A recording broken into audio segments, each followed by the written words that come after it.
I'm going to tell you a little bit, give you a timeline of how our city has developed. 1718, the elite French came over here. They were actually tricked.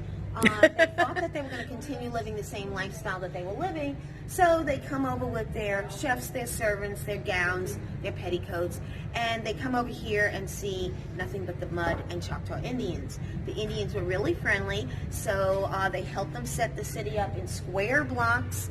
It's very easy to get around here in the French Quarter, and they just continued partying along the way. And that was 1718, and 2020 now, 301 years later, we are still a partying town. This is one of the few towns you can walk around, have a comfortable cocktail, and feel free to enjoy it out in the streets. And everyone is constantly partying. It's a very laid-back town here, that's for sure. I noticed this morning at about 9:45, people were in the bar already drinking and having fun. Yeah, everyone has their favorite start-off bar. When we were in Two Jacks, that is a very local bar. Everyone starts off, whether I'm here with my friends or people who actually live here in town, that's where we kick off and start off with a nice spicy Bloody Mary, a Pim's Cup, or French 75, and on our way. Or the Grasshopper. There you go. Okay? So, the elite French came here first, and they did have a love of theater and opera, so they opened up a little playhouse, and I'll show you that on the way. And then they just went on their merry way. They entertained from house to house. They had their chefs, and really they weren't very productive. Mainland France, after a little while, got kind of tired of it and decided they weren't getting anything out of this colony, so they sell it to Spain. Spain comes in, this is about 1760. They come in, they do a little bit better at governing. It took the French almost 2 years to realize they were under Spanish rule. They were partying that hard. This was really a yo-ho kind of town. When you think of the pirates and the brothels and the singing, like at Disney at the Pirates of the Caribbean, that was taken off of a model of New Orleans of that time. Wow. So, and a lot of people don't realize that. I didn't know That's that. how crazy it is. Pirates shooting and dueling everywhere. It was not a very healthy, safe place. So, Spain is here for a little while, and after two fires, 1788 and 1794, 1794, at that fire, almost 3/4 of the city was leveled. So Spain decreed that any buildings going back up had to be made of brick and of stucco, and then they put their signature on with the wrought iron or cast iron balcony. Wow, and you know what though? I honestly thought that was a French thing. I know a lot of people do, but it's not. That is, the wind's going to take it down. We'll have to cut that out. No, actually, many people think that's because of the French. The city actually looked very much like colonial New England. How you doing? And then once the fires came, this is what the city turned into.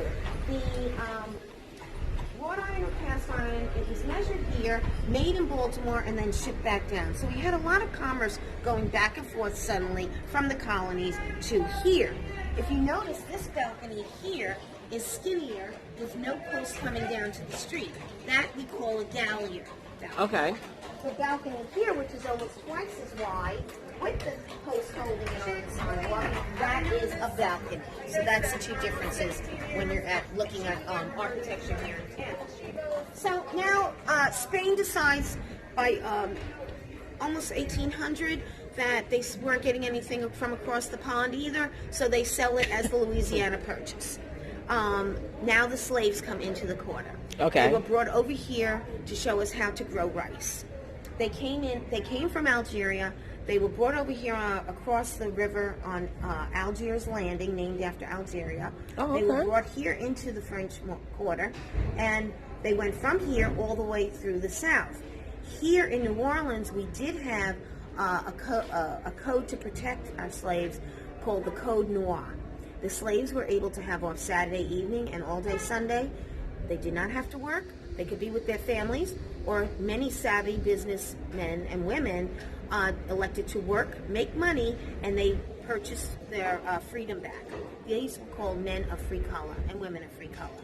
They then pushed on and went into opening a lot of cotton mills and sugar mills and went on their way. With them leaving the workforce, timing, the Italians and the Germans come in. Now the Germans were here very early on, an early culture across the river, making milk with milk and cattle. They had a big beef industry too. Okay. But the new Italians and Germans that came in, they were starving. They were coming from Europe. They were bakers and gardeners. So suddenly now the city is starting to get a little more sustainable. People are starting to be able to help themselves better here. This whole French Quarter looked like a little Italy at one point. There were so many Italians in here. The first time the word mafia appeared in the newspapers was here in New Orleans, 1856. And so the only people who really stayed and lived here in the French Quarter was the elite French Creole here. Everyone else lived outside of the French Quarter. Okay? Now, all of that time, we have Haitians, Jamaicans, South America, Mexico. All these cultures are wanting to come in through New Orleans. It was like this little gumbo going on down here of cultures. One of the last groups to come in was the Irish. And each culture that came in was not very well welcomed. They had to prove themselves. The Irish came in. They weren't very well welcomed, and but one savvy businessman, Mr. Brennan, owned the old Absinthe Bar on Bourbon Street, and it's still there today. A count came in and said, no Irishman can open up a fine dining establishment, and on that bet, Mr. Brennan opened up the Brennan's Restaurant. Yes. So, Brennan's, famous world-renowned, known for their breakfast dishes, absolutely stunning and gorgeous, but their dinners are spectacular also. 5-star dining. We have about 9 Brennan restaurants here in the quarter, not under the name of Brennan's, but different names, and I'll point them out to you as we walk around. Okay. And their main one is the Commander's Palace, uptown in the Garden District. With the Carousel? No, that's the one that's always on Food Network about their brunch. that is Commander's Palace. They train all the chefs and send them into all the other Brennan restaurants here in town. The Carousel is in the Monteleone Hotel. Monteleone, okay. And yes, don't think your head is spinning from drinking. You're actually traveling around your bartender. Okay, I give everyone that fair warning when they get on that bar. So we will continue walking. A piece of architecture I want to show you here. This is what we call a Creole cottage. Swing over here a little. Creole cottage. To me, a cottage is small, but this was actually a mansion. Today, these cottages are split into sections since it's so big to live in. This one's split down lengthwise upstairs, and downstairs is businesses. They all have the double doors, iconic for the horse and carriage would have gone into the courtyard. Then there would have been the skinny building at the edge of the property with the slanted roof.